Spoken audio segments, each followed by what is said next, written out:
Hello, my beautiful souls! Welcome to the third astrology lesson for beginners. In the first one, we were discussing what is a birth chart, what does it show.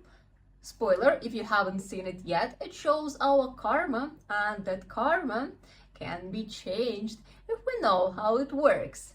Then, in the second one, we were discussing the difference between Western and Vedic astrology, because this is Vedic astrology, and if you calculated your chart in Vedic system, then you already know that placements, they are different. They are not matching, and in the second lesson, I explained why and which system is more accurate and more relevant. And today is the third lesson, and we were supposed to study planets. That was my original plan, that we already start digging into the process.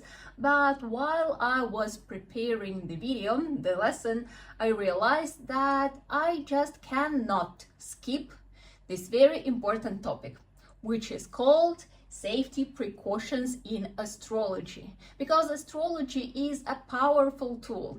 Many people, they seriously underestimate the power of the tool.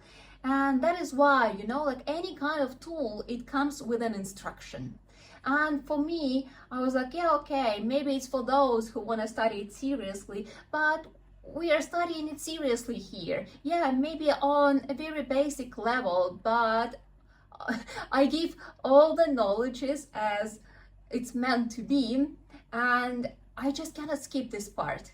It's very important. So let's begin. My name is Sasha. I'm a Vedic astrologer, numerologist, and educator. And on this channel, Shine From Within, we are talking about astrology as a practical tool to make our lives better. And from the first look, probably it's not very obvious how astrology can be a harmful tool.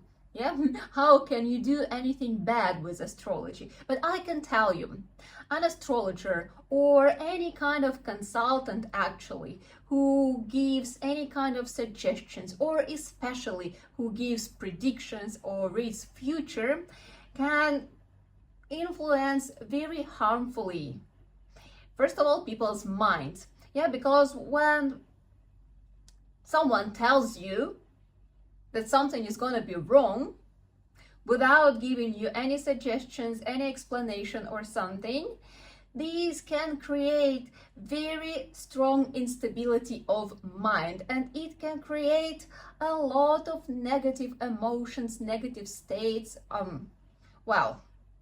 It could lead to very, very unpleasant consequences. And a lot of people, they don't even think about it.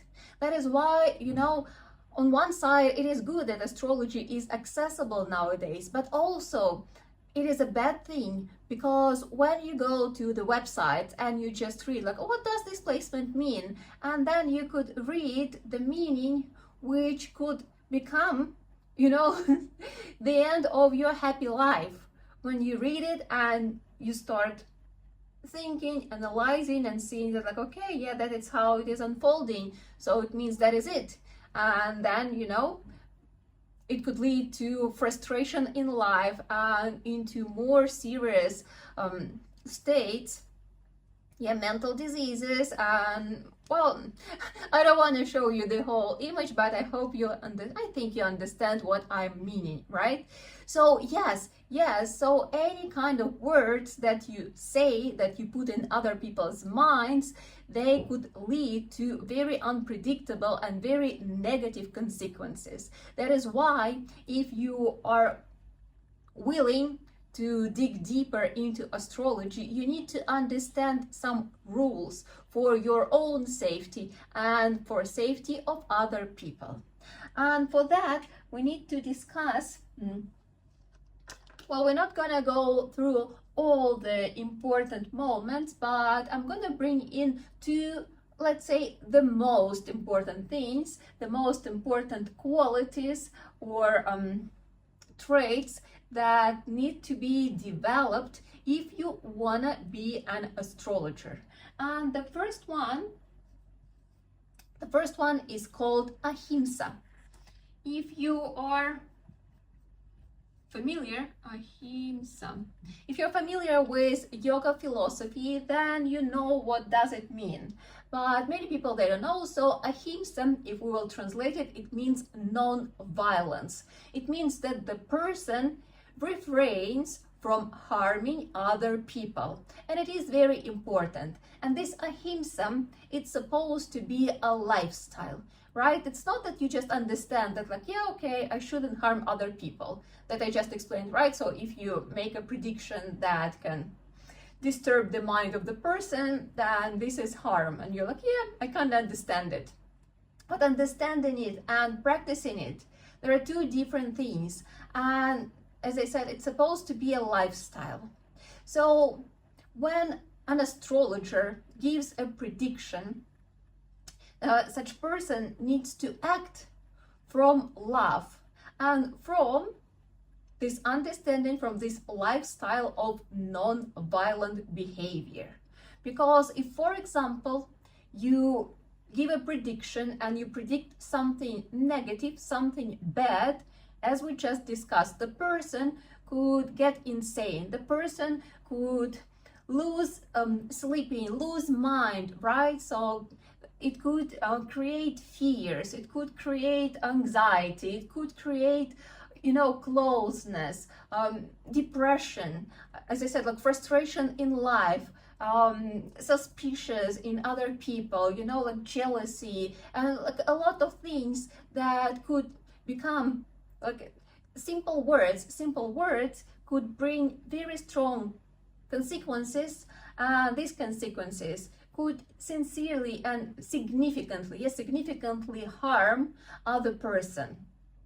And it is a true crime, something what even cannot be justified by law, because it's just a word, So that is why astrology and astrologers could be very powerful and very harmful people. That's why you need to be the person with certain level of like standards in life and qualities. It's very important. And it doesn't mean that like if you say something good, it also will be amazing. It's also a tricky, slippery road, because when you promise something good, when you predict something good, what could happen? Couple options. Person could become obsessed with this idea, because, for example, you predict success and person's like, oh, I want it, oh, and person starts like living with this idea, like constantly running in the mind. So person becomes obsessed, like working hard, like running towards the goal, and yeah, maybe losing important parts of actually being here and now, like living happy life. So person could become obsessed. This is not good, because it always leads to instability in life. And when you are very enthusiastic, after a while you will be very, very down. So this is not not a good thing. And again, like if, for example, the success wouldn't be as you promised, the person will be very frustrated, and will be very frustrated, first of all, with you. Or maybe other situation, the person knows that there's supposed to be success and relaxes, and it's just, oh, okay, if it's there, so then it's gonna happen to me anyway, so I'm just gonna live my simple life without putting any effort. And when time will come, it will happen. Time comes, nothing happens, because person wasn't working along the way. What comes? Frustration. Who is the reason? You, because you promised something. And many people know that karma exists, and many people know this explanation that karma is the result of your previous actions, right? But not so many people actually know how karma is created, because sometimes people think that karma, it means that like if I did something to a person, then someone else will do it to me. But it's a little bit more subtle. So it happens on a subtle level, the level of emotions and energy state. Explaining. For example, you stole something, right? And very simple idea of karma will be that someone will steal something from you. And at the same time, you're, for example, a very detached person, or maybe you are not so much into possessing things, or maybe you don't have things which can be stolen from you. Yeah, maybe you are, I don't know, don't have any possessions. So okay, right? So you stole something and you're like, okay, well, if someone wants to steal something from me, okay, I have like 5 items, you can steal them. I don't care. It's fine. But karma works this way, like if you stole something, and for the person it was something important, something significant, and this person in the moment of realization, of losing something, experienced emotions. What kind of emotions? For example, as I said, there was a strong attachment, or there was a big significance in this item, and the person feels pain, feels frustration, feels this hopelessness, feels this despair, so a lot of negative emotions.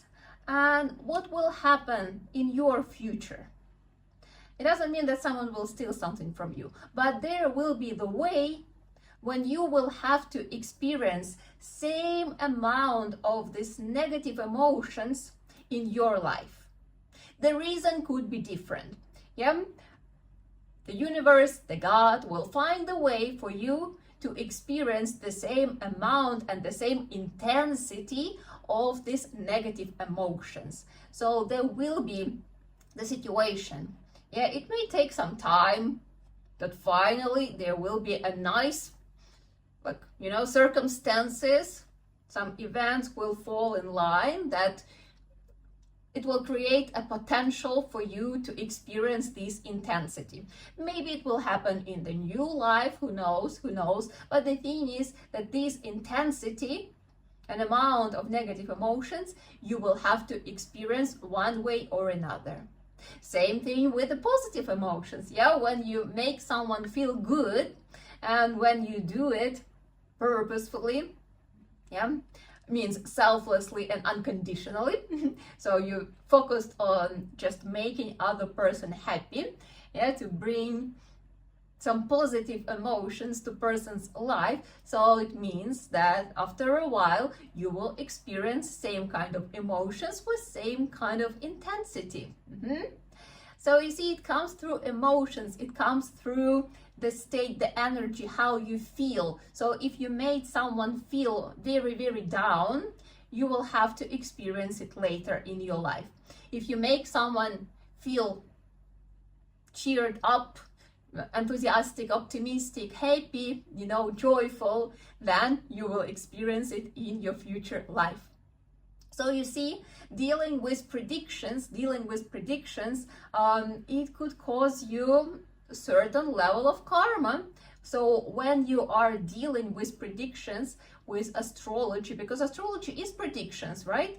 So when you deal with predictions, you need to be very, very careful what kind of emotions the person will experience. And as I said, the fact that you will try to make person feel very excited, it doesn't always mean that you are creating good karma, because if all these promises wouldn't come true, the person will experience a lot of frustration, and this is also your karma. So you need to be very, very careful when you read the chart, when you give a session, right? Because yeah, of course, like here we are not talking about like professional astrology, but what will you do? You will check your chart of your parents, siblings, your partners, friends, ex-partners, kids, I don't know, like any kind of people you have around who will agree to be your guinea pig and give your details of their birth. So you will be looking at their charts, because this is the nature of a human, it's curiosity, right? And if you will be telling them something back, and they probably will be asking, so what do you see there? Huh? Or what did you learn there? Curiosity, right? So with all that, you need to be aware, what are you doing? Yeah, and you need to be sure that you follow ahimsa. ahimsa, the principle of non-violence. And by the way, you need to understand, as I said from the beginning, it is a lifestyle. Non-violence is a lifestyle, and it means being vegetarian as well, right? So yeah, it requires certain it's called austerities. Yeah, it requires certain austerities when you refrain from eating how you say live beings, right? Yeah. And I know it may sound a little bit strange, but as I started in the very first lesson, astrology is a spiritual practice. It's not just some information about zodiac signs. No, if you want to be astrologer, you have to live in a specific way. And being vegetarian is very important. Those who will consider studying astrology, I mean, like you can continue eating meat, but you know, these kind of vibes, they don't allow to understand deeper the true meaning. So, you know, like people who stay on the same level when they eat other life beings, when they deal with this heavy energy of dead animals, right? So it's hard to bring your awareness on the level when you start understanding how energies works, right? How all these things works. You may just learn and remember the meanings of some planets and placements and stuff, but astrology, it's not remembering. Astrology, it's to create the synthesis of those things, and for that you need to have a deep understanding, and for that you need to have certain level of awareness, and for that you need to have a certain level of lifestyle. Yes, so it's very important. It's for those who like really think to learn it a little bit deeper. Yeah, I will be requesting on the course that you keep vegetarian diet at least while you are studying. You don't have to, but as I said, this will significantly influence the results of your education. And then the second thing I want to discuss today, and it is called satya. And satya, it means truthfulness. Because astrologer is supposed to be truthful, honest, needs to tell things as they are. And newbies astrologers, yeah, they really love to tell all the truth. They look at the chart and, as I said, like, yeah, for all their guinea pigs, friends, relatives, yes, for all those, they would be like, oh, you know, you will have issues here and you will die early and this will happen and you will have I don't know, these kind of illnesses and stuff. So they're super happy to deliver all the information because it's true, they saw it in the chart. Yeah. Well, we already discussed this ahimsa. Yeah, so you need to be truthful, but at the same time you need to be very careful that you are not harming other people, right? And then comes the question, how can I be truthful if I clearly see a bad placement in the chart?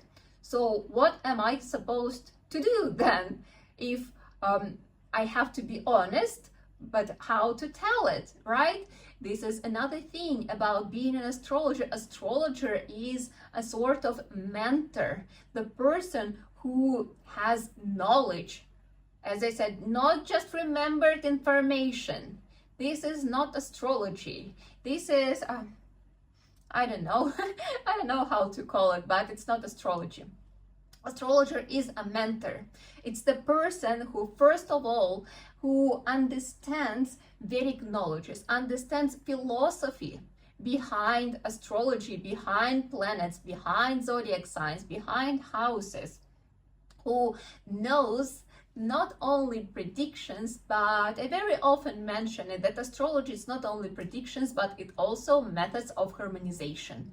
And it's more than half of astrology, especially astrology consultation, is methods of harmonization.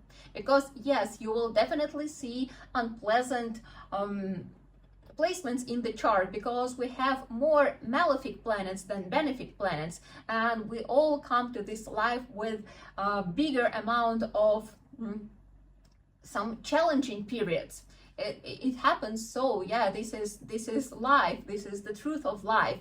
But that's what astrology is for. Not only understand what is the challenge of the period, how long it will last, when will be the next one, and so on, but the biggest part of astrology is to give suggestions on how to deal with this period, how to deal with life when you are going through a challenging period, what this challenge is for, where it comes from, so how to treat it, the treatment, yeah, methods of harmonizations, or it's called upayas. That is what astrologer need to know, because again, like nowadays, what people do, they do predictions, or you all know there are all these websites where you can go and check your placements and gives you like da da da da da, it will be like this, and sometimes people read and they're like, oh my god. What is this? Yeah, right. And then it's told like, no, you need to pay a lot to learn how to fix it, yeah, so that I can fix it, or something like that, to make upayas,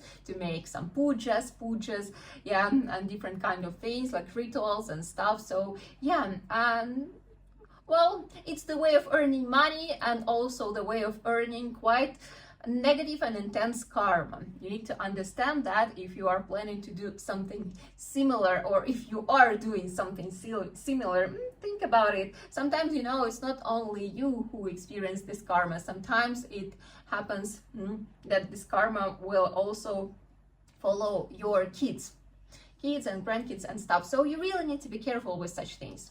Okay, getting back, right? So satya, truthfulness. Person comes to you with a question, and then, as I said, first of all, you need to be honest with the answer. Sometimes what you have to say would be unpleasant, but you need to find the words how to say it honestly, truthfully, as it is, because it's important, yeah. But at the same time, you need to give recommendations, and these recommendations, they cannot come from your personal experience or from your ideas how it could be or something, yeah. These recommendations, they need to be based on something solid, on something valuable, and that proved itself for many years. This is what many people nowadays who call themselves mentors, that's what they are missing, because everyone is trying to mentor from their personal experience. But the more you dig into astrology and look into different charts, you understand that there is no unique way. For each person, things are very different, unique, it's unique, and you cannot give advices from your personal experience. It's very funny, very often when people come to a consultation, like, yeah, even before I start giving suggestions, it's like, okay, so what can you suggest me from your personal experience? And I always highlight it. I was like, okay, I cannot give you suggestions from my personal experience, because my personal experience is very different from yours, but here are suggestions from Vedic knowledges, right? That knowledges that prove themselves for 10,000 years, and people were benefiting and they keep benefiting from following those laws of universe, yeah, from the understanding of how this world works. So see, being truthful, but then giving suggestions that come from knowledges, that come from philosophy. As I said, laws of universe that you need to know, that you need to understand. So only then you can be helpful, and you can really serve the purpose of helping other person. See? So simple, not simple, but I felt that it is very important to discuss such topic, that you understand what you can do with your actions, and you need to be very aware, and you need to be very thoughtful, and you need to live a certain lifestyle, and you need to achieve and keep certain level of purity. Otherwise, you cannot be a good astrologer, you cannot be a good mentor. You see, yeah, astrologer is a mentor, and even if you are planning like not to be an astrologer or like a mentor or a coach or someone, you need to have a certain level of purity. Otherwise, you will be acting more harmfully rather than really helping people. I hope you understood this idea. I hope it made you think, rethink some of your actions in your life, but hopefully it sets an inspiration, like an inspiring vibe that like, okay, if I want to be the person of helping profession, then it means that I need to work on myself as well. It's very important. Yes, astrologers, they need to stay in touch, stay in contact with Vedic knowledges on a daily basis. It's very important. Okay. And the next lesson will be about planets, finally. But as I said, I just couldn't skip this one. It is very important. So let's finish as we always do with mantra, which means may all the beings in the world be happy. Sit up with your straight back. Loka samasta sukhino bhavantu.